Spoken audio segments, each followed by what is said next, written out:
We're here in the DeepCool booth for Kit Guru. We've got a bunch of things to look at: cases, power supplies, CPU coolers. Let's breeze on through. I think we'll start with this one actually, Leo. This has me really excited, and you all know I'm a bit of an air cooling aficionado. But what do we have here? Well, yeah, you know, the world is all fancy ARGB all-in-one liquid coolers with screens these days. But what about air coolers? Why can't we have screens on our air coolers? Well, you know, DeepCool looks like they'll have you covered. Now, it's not confirmed yet which models are going to be getting the screens, but the good thing that they said is that it could be in the order of maybe $15 more expensive. So yeah, the lower end models, that's going to be a bit of a price hike, but on some of the higher end models, that's not too bad. Got a little bit of information on there. They've got some RGB lighting. They've got a nice clean finish. I'm really impressed with these actually. We'll have to wait and see when the real products come to market, but it's one of those where I wonder, why hasn't this been done before? I like the look of this, so I'm excited and eager to see what the market brings. AK series coolers from DeepCool. These are already in the market. We've seen them before. Some high performance dual tower options, and then we've got the more budget friendly AK400. We've covered a lot of these at Kit Guru, so make sure you check out the video content and the written reviews. Power supplies. Here we have the PXG series. This is ATX 3.0 ready, so obviously you've got that new connection interface for the new NVIDIA GPUs and the Intel hardware. Some pretty hefty power numbers here. So they're 80 plus gold, but 850, 1 kilowatt, and 1200 watt. Interestingly, we spoke to DeepCool and they said that typically the gold actually seems to be more popular. However, when you're going up at maybe a kilowatt or 1300 watts and above, that's when the premium platinum hardware really does come into its own. It's not on show here. They don't have the sample here. And why is that? Well, basically at the moment, power supplies are flying off the shelves left, right, and center. Doesn't matter if they're ATX 3.0, which of course everybody's buying for the new hardware, but also some of the older power supplies are flying off the shelves. Seems to be a bit of a surge in demand at the moment. And if we move on over here, you can see what we can do with a compact PC. So it's micro ATX. It's all very squeezed in. If you use like a Samsung phone for scale, that's not too bad at all as far as height and dimensions go. But personally, I really like this compact build. I know your enthusiasts are going to want to get their hands in and mess around, but if this is maybe a work PC where you build it once and use it for a long time, this compact space-saving system, yeah, I like that. Plus black and white. You can't beat black and white. Here we have some cool builds. So interestingly, when you see a fancy paint job, and this is paint, like this on a chassis, it's typically done by modders, you know, your Stuart Tonks or the likes. However, this is actually done by a Puerto Rican system integrator. So in theory, you could buy this as a general customer, get this absolutely awesome artwork on your DeepCool based system, and you could buy that without the hassle and the headaches. If you're someone like James, then yeah, maybe this is half a day's work for you. If you're someone like me, then yeah, this is half a year of scratching my head. I'm not going to be doing that. I'm moving on to this one. This is another system integrator build, but it's actually wrapped. I'm going to say that's nebula / interstellar type visuals. Yeah, I'm going to go with that. And the funny thing here, or the fancy thing I want to say here is, look how clean this wrap is along these ventilation holes. That is absolutely awesome. The precision and the detail on this is really, really good. That's some high quality stuff that you typically expect to see from a modder, never mind a system integrator. It's pretty cool stuff there. QUADSTELLAR Infinity build here. What's different with the Infinity? Well, it's not mechanical anymore. It's a bit more sensible, a bit more, sensibly priced too. Zydax, the builder, they've actually, I think it was laser etching they said it was on the metal here, and obviously you got some stickers for their branding. But one of the funky things here, other than the case, which is crazy. We've seen the QUADSTELLAR before, but this is a more budget-friendly version, is they've actually adjusted the DeepCool all-in-one liquid cooler to be used in that all-in-one pump block unit alongside a custom liquid cooling loop. That's pretty interesting. Haven't really seen that very often, but, it's a unique take on liquid cooling, I guess.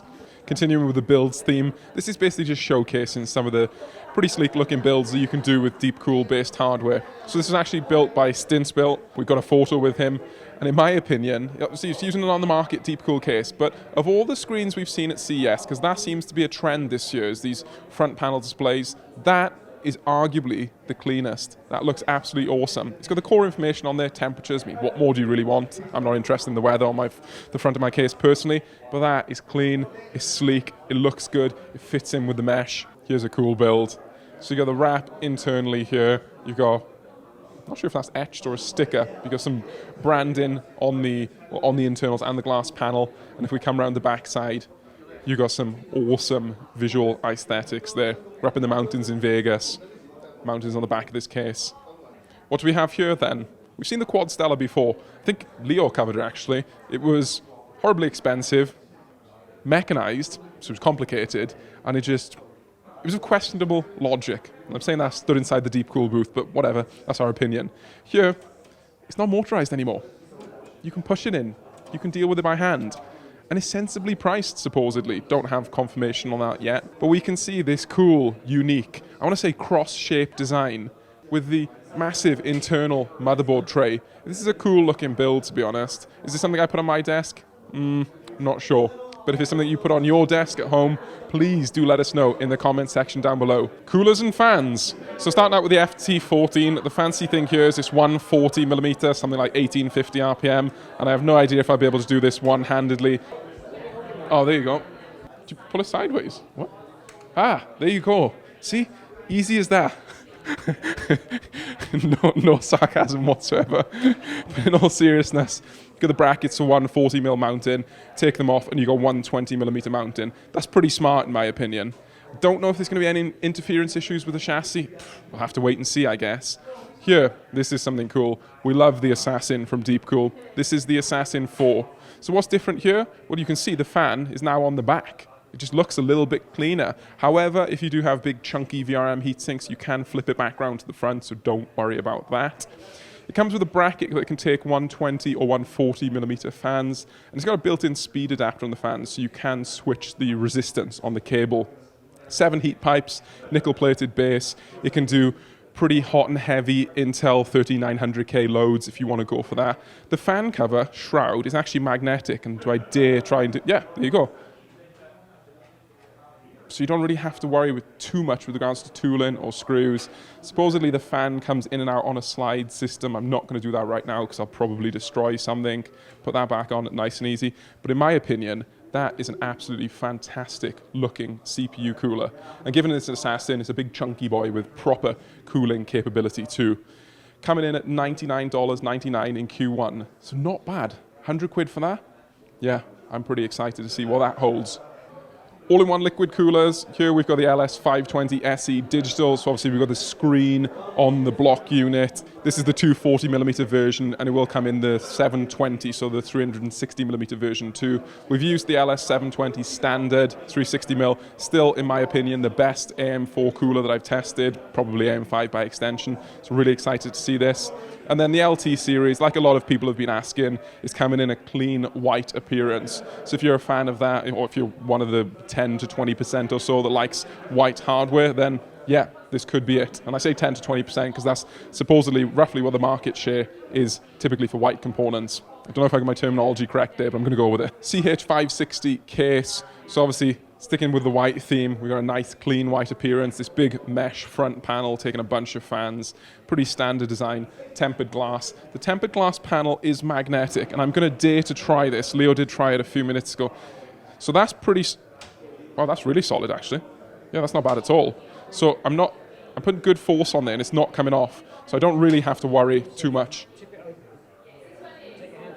Ah, there you go. So that, yeah, that's a pretty good design for the glass front panel. Am I going to be able to get this back on one-handed? Probably, yeah, sure. And if you're really worried, you can stick a screw in there. But as far as, you know, toolless mechanism goes, that's pretty good. And then we've got the CH560 digital. What we see here is obviously the screen on the side. You can put a bit of information on there. It's not, you know, a 1440p screen like we've seen from some competing vendors, but you can put core information that you probably want to see on there. Temperatures, you know, CPU percentage utilization, that type of stuff. And then fundamentally, it's still a big, beefy, you know, airflow-centric case underneath. We are told that the focus of this chassis is actually airflow, so plenty of fan mounts. It comes with 3 ARGB fans in the front.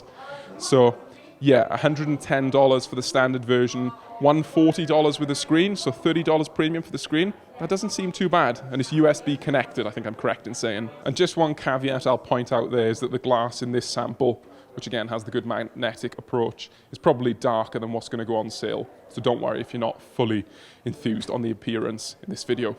That's been our look at DeepCool for CES 2023. Let us know what you're really excited by. I know what I'm excited by personally. It's those CPU coolers, those air coolers over there with the screen on top. But if you agree with me, let us know in the comment section down below.